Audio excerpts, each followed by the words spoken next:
SPAK kërkoi dënime të reja me burg 127 vite në total për disa emra të njohur të botës së krimit, të pandehur në një prej fraksioneve të dosjes revanshi. 12 të pandehurit në këtë proces akuzohen si antar grupesh kriminale të përfshirë në sigurimin e kushteve për vrasjen e disa personave, mes të cilëve ish deputetit socialist Arben Doka dhe vëllezërve Durim e Valter Bami. Hetimi i kësaj dosjeje u bazua në të dhënat e zbuluara nga komunikimet në aplikacionin Sky ICC të ofruara për SPAK nga agjencitë partnere. Në pretencën e lexuar të mërkurën, SPAK kërkoi dënimin me 15 vite burg për Emiliano Shullazin.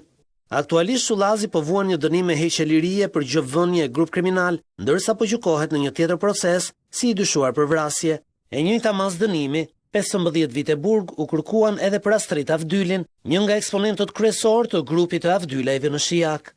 Të dy akuzohen për përgatitje kushtesh për eliminimin fizik të vëllezërve Bami, ngjarje e parealizuar. Po për këtë episod kriminal, SPAK kërkoi dënimin me 9 vite burg për Naim Stafukon dhe 10 vite për Blerim Abazin. I pandehuri Gjergj Sukali, i njohur si i forti i Myslimshyrit, rrezikon një dënim me 10 vite e 6 muaj burg si përgjegjës për përgatitjen e kushteve për vrasjen e Elvis Gacajt dhe Altin Gegës.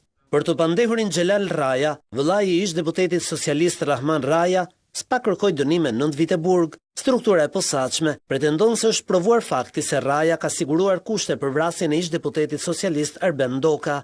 Eliminimi i Ndokës nuk u realizua, ndërsa ish deputeti është shpallur në kërkim për llogaritë të njëjtit hetim.